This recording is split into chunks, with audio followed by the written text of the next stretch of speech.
काय अडचण नाही. आवाज फ्री अरे आवाजाचं टेन्शन नका घेऊ तुम्ही.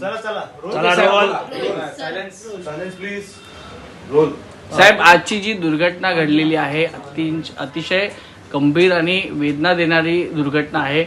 काय नेमकं घडलं, काय माहिती आपल्याकडे? पुष्पक एक्सप्रेस जे आहे ती लखनौहून मुंबईकडे येत असते आणि ही गाडी ज्यावेळेस मुंबईकडे येत असताना परधाडे आणि माहिजीच्या मध्ये दूसखेडा म्हणून एक गाव आहे, तिथे टर्निंग आहे. त्या ठिकाणी ही गाडी आल्यानंतर अशी काही अफवा फैलली की गाडीमध्ये आग लागली आहे. त्यामुळे त्याच्या चैन पुलिंग झाल्यामुळे गाडी फास्ट थांबली आणि पुन्हा त्याच्या चिंग्या उडाल्यामुळे कन्फर्म झालं की आग लागली आहे. त्या ठिकाणी जनरल डब्यातले जे लोक होते, काही ह्या साईडला त्यांनी जंप घेतली, काहींनी दुसऱ्या साईडला जंप घेतली आणि ते जे या साईडला उतरले तर तिकडनं कर्नाटक एक्सप्रेस येत होती. ती इतकी फास्ट होती, जवळपास 130 ते 40च्या स्पीडने. मी तिथल्या स्टेशन मास्टरशी विचारलं की इथं स्पीड कमी किती असते, तर त्यांनी सांगितलं की 130 ते 140 पर आवर्स. तर त्यामुळे त्या ठिकाणी ॲक्सिडेंट झाला आणि जवळपास 11 लोक एक्सपायर झालेले आहेत. त्याच्यामध्ये 4 हे पाचोऱ्या इथे डेड बॉडी त्यांची आहे आणि 7 डेड बॉडी ह्या GMC जळगावला पाठवण्यात आलेल्या आहे. कलेक्टर, ASP, सगळे DRM, सगळे अधिकारी तिथे आमचे उपस्थित आहे. मेडिकलचे सगळे लोक तिकडे उपस्थित आहे आणि त्या 4 डेड बॉडी आहे. त्या 4 डेड बॉडीसुद्धा आता आम्ही काही वेळामध्ये GMC मध्ये हलवतो आहे. त्याचबरोबर त्या ठिकाणी 4 लोक गंभीर जखमी अजून आहे. म्हणजे म्हणजे काय होईल त्यांचंही सांगता येत नाही. त्यांना आपण खाजगी वृंदावन म्हणून एक हॉस्पिटल आहे, तिथे ॲडमिट करण्याकरता सुविधा करून ठेवलेली आहे आणि जवळपास 7 जण आहे ते त्यांना किरकोळ जखमा आहे. त्यामुळे मला तरी असं वाटतं की गैरसमजूतून म्हणा किंवा याच्यातून म्हणा ही दुर्घटना झालेली आहे. पण ही दुर्घटना इतकी भयानक आहे की त्याचं वर्णन आपल्याला करता येत नाही. आता झालेली घटनेला आता पुढची चौकशी होईल, हा विषय वेगळा आहे. पण केंद्र सरकारने याच्याकरता मदत करावी अशी विनंती केंद्र सरकारला आपण करणार आहोत. राज्याच्या या ठिकाणी योगायोगाने जळगाव जिल्ह्याच्या मंत्री रक्षा खडसे ह्या कॅबिनेट राज्यमंत्री आहेत, त्यांनाही मी कळवलेलं आहे की केंद्र सरकारकडनं या कुटुंबियांना मदत मिळावी. पण झालेली घटना फार हृदयाला धक्का देणारी आहे. आणखी काही याच्यामध्ये प्रवासी आहेत का, या सगळ्या संदर्भातली काही माहिती मिळाली का? काही लोक आता ट्रॅफिक पण क्लिअर झाली आणि जी गाडी त्या स्टेशनच्या पुढे उभी होती ती आता पाचोरा स्टेशनवर हलवण्यात आलेली. त्यामुळे सगळं जे काय आहे तिथे आतापर्यंत ते सगळं क्लिअर झालेलं आहे. डेड बॉड्या ज्या आहेत त्या जळगावकडेही पोहोचवण्यात आल्या आहे, कारण की तिथून अंतर जळगावचं 40 किलोमीटर आहे आणि पाचोऱ्याचं अंतर 10 किलोमीटर आहे. पाचोऱ्यामधल्या ज्या 4 डेड बॉड्या आहेत त्या पण थोड्या वेळामध्ये तिकडे पोहोचणार आहे. म्हणजे 11 डेड बॉड्या ह्या GMC जळगावमध्ये जाणार आहेत. झालं वाटतंय, अंधार झाल्यामुळे रेस्क्यू ऑपरेशन करण्यासाठी त्रास होतोय असं देखील समोर येतोय. काय असं काही नाही. आता जस्ट 2 मिनिटापूर्वी मी कलेक्टरशी बोललोय. कलेक्टरचं म्हणणं आहे की सगळं क्लिअर झालेलं आहे. आता इथे आता काहीच नाही आहे.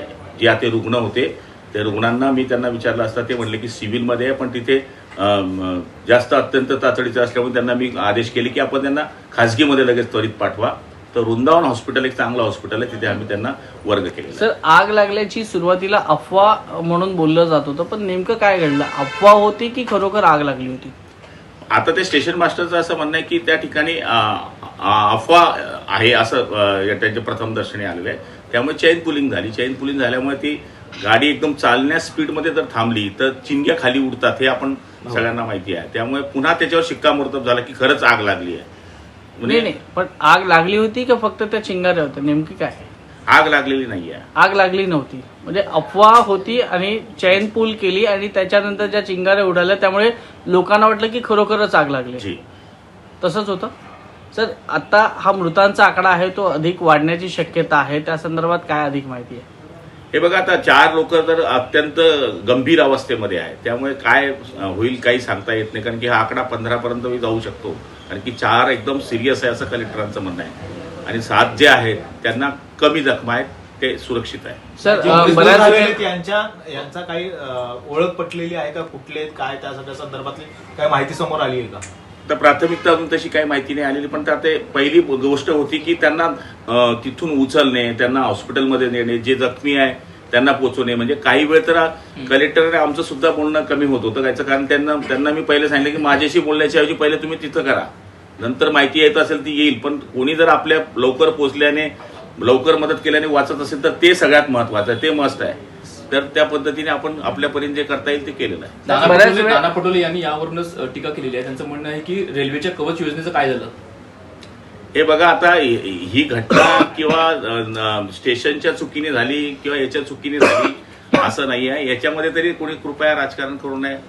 याचं कवचचं काय झालं आणि ते कवचचं काय झालं. अरे जे लोक मेले आहेत त्यांच्या बाबतीमध्ये विचार करावा. जे जखमी ते कसे वाचतील त्याच्याकरता परमेश्वरकडे प्रार्थना केली पाहिजे. अशा ठिकाणी तरी नानासारख्या एक ज्येष्ठ माणसाने कृपया राजकारण करू नये अशी माझी त्यांना विनंती आहे. सर, एक प्रश्न असा आहे की बऱ्याच वेळेला रेल्वे अपघात हे घातपाताचे ठरले जातात. तर असा काही घातपाताचा हा कट होता किंवा असं काही संशय, काही असं कोणाला तिकडच्या स्थानिक ऑफिसर्सला वगैरे काही डाऊट आहे का? नाही, तसं काही नाहीये. कलेक्टर साहेबांचं म्हणणं आहे की ही गाडी सरळ जात असताना झालेली घातपातचा काही विषय येतच नाही तिथे. कारण की ही जी घटना घडलेली आहे ते जनरल डब्यातले लोक बिचारे सगळे दनादन खाली उतरले. आपण जर पाहिलं तर त्याच्या मागचे जे डबे आहेत ते सगळे एसी आहेत, त्याच्यातले लोक उतरलेच नाही ना तोपर्यंत ही घटना घडली. Thank you sir. थँक्यू. मंत्री गुलाबराव पाटील माहिती देत होते त्यानुसार सध्याच्या घडीला 11 जणांचा मृत्यू झाल्याची माहिती आहे. 4 जण गंभीर जखमी आहेत आणि साधारण 6 ते 7 जण हे किरकोळ स्वरूपाचे ज्यांना जखम आहे ते दुखापतग्रस्त आहेत. मात्र 4 जण गंभीर जखमी आहेत अजूनही, अशी त्यांची माहिती आहे. नुकतीच त्यांनी माध्यमांशी संवाद साधून या संदर्भातली सविस्तर माहिती दिलेली आहे. रेस्क्यू ऑपरेशन संपलेलं असं त्यांचंही म्हणणं आहे. त्यामुळे आता सध्याच्या घडीला रेस्क्यू ऑपरेशन संपलेलं आहे आणि मृतदेह जे आहेत ते हॉस्पिटलमध्ये रवाना करण्यात आले. त्याचवेळी जे जखमी आहेत त्यांच्यावर देखील खासगी हॉस्पिटलमध्ये तिकडे उपचार सुरू आहेत. एबीपी माझा, उघडा डोळे बघा नीट.